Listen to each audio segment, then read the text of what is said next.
What are we talking about? What are we talking about? Coaches or hypocrites? Okay. Remind me what the... We'll just look at the screen. We want to talk a little bit around walking the walk as coaches. I've never asked a client to do something I've not done. No. Ever. No. Like, ever. You've got to prove that you've done the things that you're asking your clients to do. It will improve your business as a coach. Yep. You've got evidence of walking the walk. You've been through it. You know how it feels. But more importantly, it will just make you a better coach. It's not about being in shape. It's about having been on that process and knowing how it feels. Trust me, I know that it's hard. And trust me, I know that you're going to have to, this week's going to be a struggle. But I know exactly what that person's going to go through. And it goes a long way with your clients. Clients have more buy-in with you when you do make those changes. 8 o'clock in the morning, I'll have fish and a rice cake.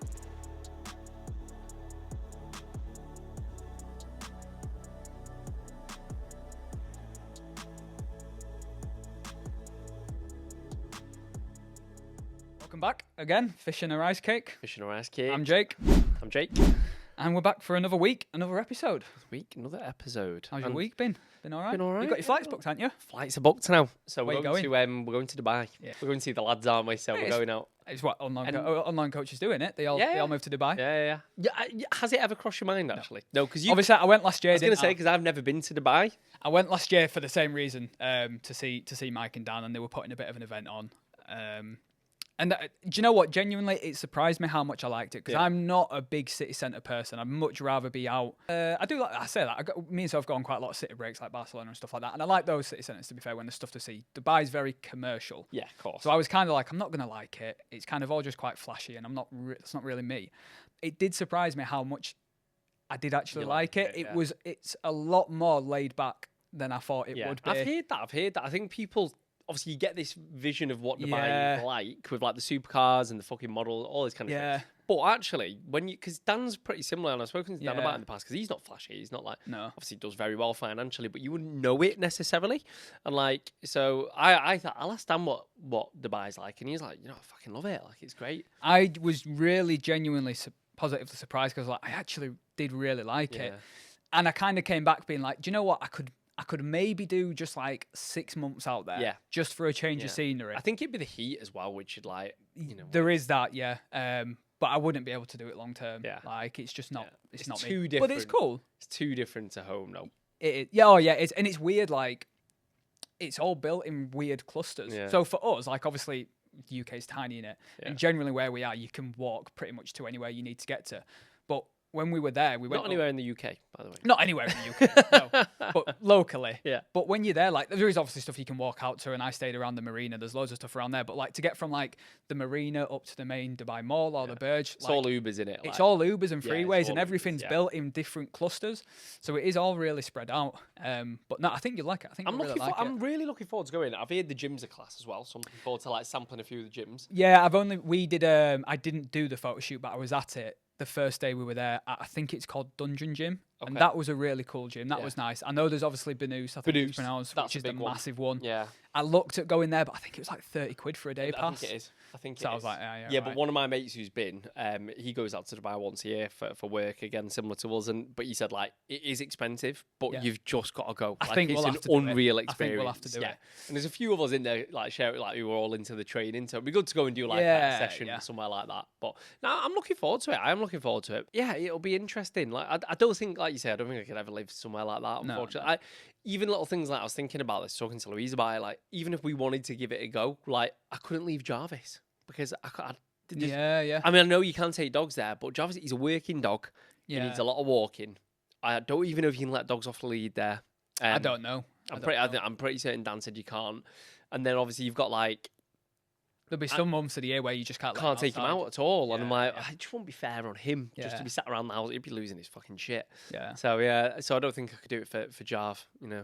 No, but I think you'll like it. But I'm looking forward to going. Yeah, really looking forward to going. So so we're going at the end of April, aren't we? End of April, yeah. Do we have anything planned whilst we're there already? Well, we've got the business event, haven't we? So we've got Mike and Dan's. Yeah, I don't know what they're planning on doing for it yet, but it was. But yeah, no, I don't know. Apart from that, I don't really know. Just see. Go with Take the it as flow. it comes. Yeah, I'm looking forward to it. I mean, the flight's not bad. The flight's like 7 and a bit hours, which actually isn't that bad. Well, I've flown into Dubai before because we. Of course you have, yeah. You went travelling, didn't you? Yeah, I don't know. I can't remember where it was. I think it was Thailand. So we're on our way to Thailand, and that was like the initial stop. And then because it's quite a big hub, isn't it? Obviously, it's a massive hub for flying. So that went into Dubai and then Dubai on, but we didn't leave the airport. No, the airport's like Airport's fucking cool. When we landed in, we had to get literally a train that's part of the airport from the gate to departures, which was mad. And then when I came to come back home, I was like, oh, it's going to be massive. Like, it's going to take ages to navigate through it. I was literally through all security in about 5 minutes. Yeah. And just chilling. Because everything's just high tech there. Everything's top standard, isn't it? That's the thing. So like, no, it's a really nice place. It's chilled. Everyone's really safe polite. as well, isn't it? Really safe. Yeah, it's meant to be really safe. And I'm sure there's like a dark side to it that's obviously not put about and you don't see everywhere has them. But no, it was actually pleasant. I wouldn't be moving there, but it was pleasantly surprising. Yeah, I'm looking forward to going. Looking forward to it. But it's the same thing. Like hypothetically, if either of us moved, I think like we see a lot of coaches move there, and they just they put the sort of the Instagram life on. They're on the beach every day. They're going to the beach clubs and all that and the other. I know for a fact if either of us did that, we'd just be going there and working. Oh yeah, 100%. It'd be the exact same. Working from the spare bedroom, just in a hotter climate. Yeah. That nothing else would change. That's something that I think because I'm like, well, I could move there, but the chance if I did, well, not the chances. If I did, I'd still just be working 12 hours a day. The exact same. So like, it wouldn't change that much. Yeah. You know what I mean? And you won't be able to watch City. I won't be able to watch City. And so you'd miss the season ticket. like the game at the weekend. Yeah, which was obviously a good game. Come on, City. I watched it till half time when they were 1-0 down. Yeah, we were losing. But even at 1-0 down, they still looked like, I was like, they're going to come back here because they're in control. I mean, we were a better team, but I thought it was in one of them games because Rashford scored a worldie. An absolute worldie. And Haaland missed an absolute sitter. He did miss it. Yeah, like, right at the end I thought, oh, shit, it's going to be one of them games. But nah, easy. I was never sweating. So what we're talking about? What are we talking about? Coaches or hypocrites? Okay. Remind me what the... We'll just look at the screen. We're not that organised. We've got it on the laptop. I'm not going to pretend. We want to talk a little bit around walking the walk, I guess, as coaches. Yeah, because obviously we work with a lot of coaches nowadays, don't we? Yeah, we do. Which is obviously something that's probably happened in the last kind of year or so, which is great. Like I love it. And one of the reasons I think that we do work with a lot of coaches is because they want to walk the walk and they want to kind of learn how we coach and the systems we use and all that kind of stuff, right? And I just want to see how we get clients into the shape that we do as well. Yeah, is that how we get the results we do? Exactly that, right? And I must, going back to when I first got into online coaching, certainly, something that I did to learn how to become a better coach was got coaches myself. And I think that it's just something that's massively overlooked is actually just kind of doing the things that you're asking your clients to do. I've never asked a client to do something I've not done. No. Ever. No. Like ever.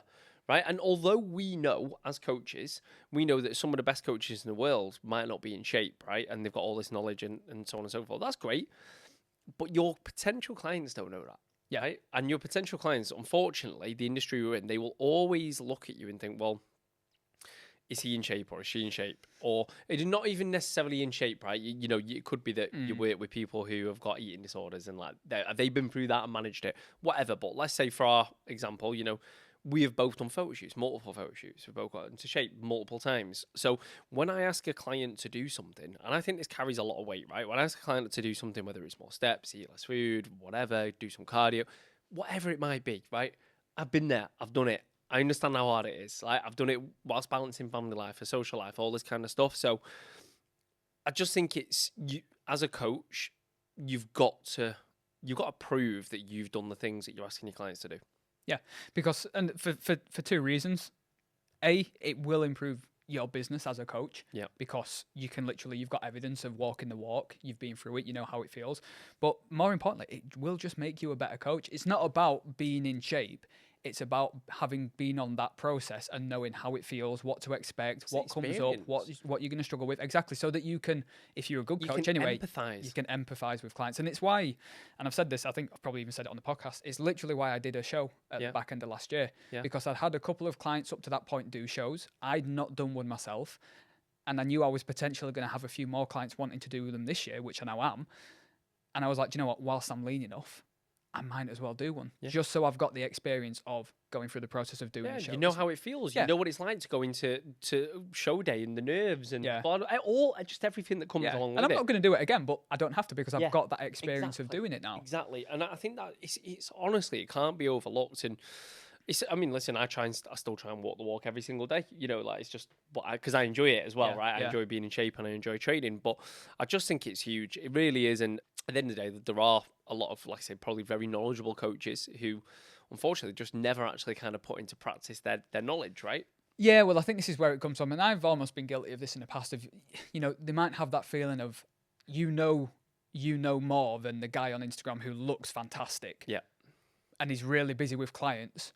He doesn't really know that much, and he's not doing that. We've talked about coaches like this before. Isn't doing that good of a service. It's like copy and paste plans, all this, that, and the other. But he looks amazing, so people go to him for advice. And you know that you know more, and you're a better coach.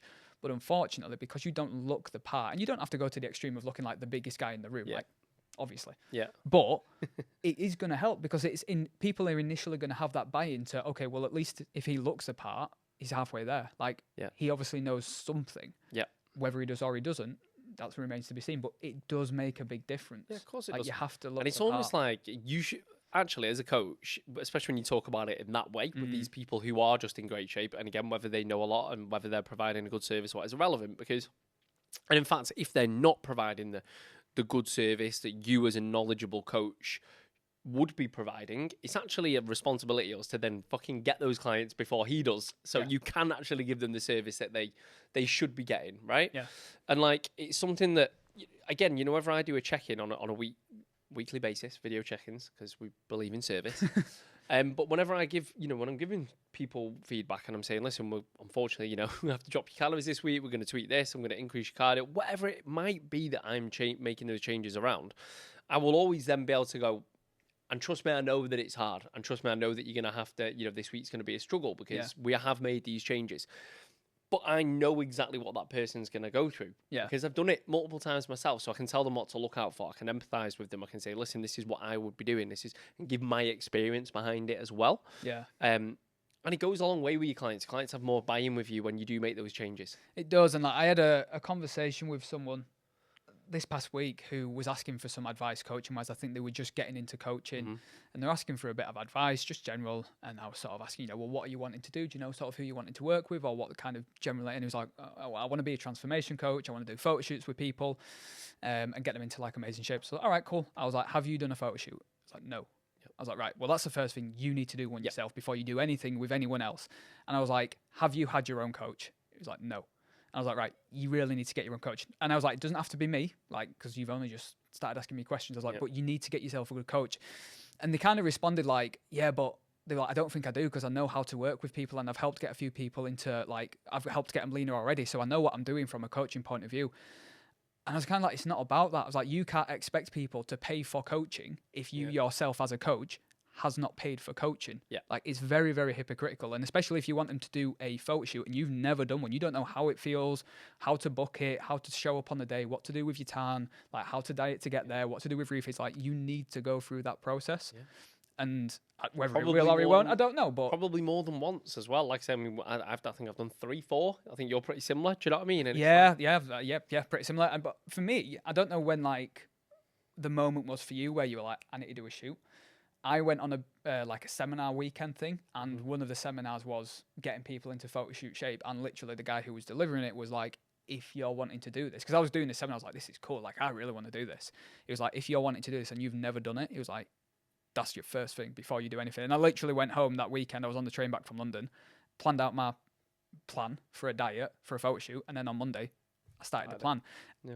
It went okay. I did it myself the first time, which we all know isn't the best way to do it. Yeah. But I at least went through that process and then obviously repeated it time and time again, and it's got better every single time. Yeah. But you do need to be practicing what you preach. No, you do 100%. And like as you mentioned, not just from obviously it massively helps with your ability to kind of coach people, etc., and empathize and all that kind of good stuff. But also, going back to it, if you are in shape, people will. You'll have a better business at the back end of it as well because people will be like, this guy must know what he's doing, or this girl must know what she's doing. So. Yeah, and not even getting lean. Like even like I documented last year my entire gaining phase. Yeah. I did like a YouTube series on it, which barely anyone's watched. And but it was just me documenting like essentially slowly getting fatter and fatter. Yeah. Because I don't know about you, but I've found that certainly the guys that I work with struggle mentally more in a gaining phase. Well, two of the clients I've had on here, both of them have been through gaining phases, and we spoke about that, right? And it's really hard because you are essentially letting yourself get a bit more out of shape every single week, especially as a natural. Like you're not going to see the differences to your muscle mass week to week, so you have to be comfortable with being like, don't love my photos this week. Things are feeling a bit tighter, clothes are feeling a bit tighter. In some areas it might be better, but in some areas it won't.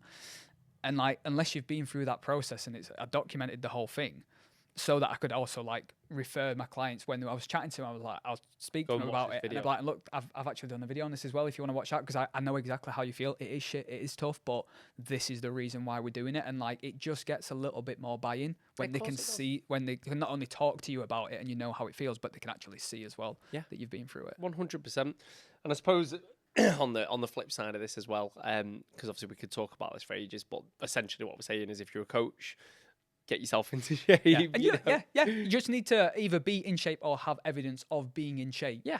At least once, ideally more. Yeah, and then obviously you do the same with your clients, and then that just builds, its evidence over time. But but also, I think this kind of leads into this. We seem to speak about these kind of people a lot, but like your Eddie Abuse of the world and things like that now, because again, like I opened my Instagram this morning. He was attacking bagels. I hate the fact that he hates bagels so much. Bagels are amazing. But Eddie Eddie looks great for his age. Obviously, he's fantastic. He's in phenomenal shape. Unbelievable shape, right? But he doesn't look the way he looked through doing the things that he's preaching about now. No, right? Eddie was a professional bodybuilder and he's very open about it. He used to take a lot of gear and he used to eat a lot different, and he had health problems, and he's obviously changed his message and whatnot. But what I'm trying to say is like people would be, I think the general public, unfortunately, and I used to be one of these people, which is why I know, but they're naive, right? So if you land on someone like Eddie's page, Joe Wicks, who I speak about all the time, is a really prime example, right? And again, Joe Wicks went through a transformation, before he started preaching fucking lean in 15 and burpees and 15-minute workouts. He did an actual transformation, which some people might say is fantastic marketing. I'd probably tend to agree with them. Do you know what I mean? Before he started going online with his top off, get in shape first. And he didn't do that through doing the things that he's showing on his social media. And that's kind of what annoys me. So when we say coaches are hypocrites, like to a certain extent, I know those two people are probably because other people have called them out and now talking about how they got into shape initially. But they didn't to begin with. Yeah. They didn't, to begin with. They just kind of, they just went balls to the wall on what you should and shouldn't be doing and very passionate about it. Fair play. But they didn't get into that condition in the first place through doing the things that they're now preaching about, which I would say makes them hypocrites. Do you know? Yeah. Completely interesting side tangent. 12 months ago, before I started dieting, and I'd be putting content on like gym advice, I'd get so many comments of people hating on it, calling me all sorts of names under the sun, saying, "Oh, you shouldn't be giving out advice. You're tiny, all this, that, and the other, whatever." When I was dieting for the shoot and I was in shape and weirdly was about 20 kilos lighter, but looked bigger because I was leaner, you could see more of the muscle. I didn't get one comment or one and I'm, again, like I've said a million times, not the biggest guy in the room, never going to be. But because I looked the part more, no one said anything. And now that I'm gaining weight again, give it 5 or 6 months, I'll probably start getting those comments again. Because I'm not going to gain weight and suddenly be the biggest guy in the room. It's not going to happen. But it does make a difference when you are looking the part and you have evidence of being the part. Like people's opinions instantly, rightly or wrongly, they will change. And like I said, we know that it's not always the right way to go about it. We, like, for example, I work with Paul. Paul came on this podcast, right? Paul will openly admit he's not been in that kind of shape for a long time, but we know Paul has been in that kind of shape a few times, and he also knows his shit, so it's different. Like, we know that as coaches. As a general person looking to bring on clients, who looking to you have to be doing what, and I do think genuinely, like, you have to almost kind of do it all the time. I know, like you say, it's good to just say that you've done it once, but actually, if you're when we did Blitz last year and we had people going through the photo shoot prep, the fact that me and you could turn up to every single call every single week and speak to these people and say, listen, we're doing the exact same thing. Yeah, we were going through it with them. Yeah, I think it massively benefited them. And I think that they enhanced the results we got out of those people as well, because they're like, fucking hell, they're doing it. Yeah. Like, it does make a big difference. It's one of those, isn't it? If you're wanting to learn to drive, you're never going to hire an instructor who knows everything there is to know about cars but has never driven one, or very rarely gets in one. You're going to go for the instructor who might not know as much but spends all his day. You wouldn't hire a skint accountant, would you? or a financial advisor. Yeah. Like, you know, it's literally that. So yeah, get yourself into shape. Basically, yeah. I suppose that was a bit more of a coach's one, really, wasn't it? Than, it probably was, yeah. I don't know if we were meant to do it that way, but like I say, the Eddie and the Joe Wicks thing, that's the hypocrite stuff that I think the general population will see, like the general pop, because as I say, for me, like, I think if you fell onto one of their pages without doing your research, you could very easily think, I just need to eat fucking eggs all day, and I'm going to look like that. And the reality is, again, with Joe Wicks, you know, people, I'll just do burpees and do fucking 15-minute hit workouts and I'm going to look like him. He doesn't look that way through doing that, you know? So they're the ones where, that's when I would call people hypocrites. Yeah. But I think they've been called out by fucking numerous people, which is why they now kind of openly talk about how they actually got into these kind of shapes. But yeah. It is. That's another one. That's another one wrapped up. See you in the next one. See you in a bit.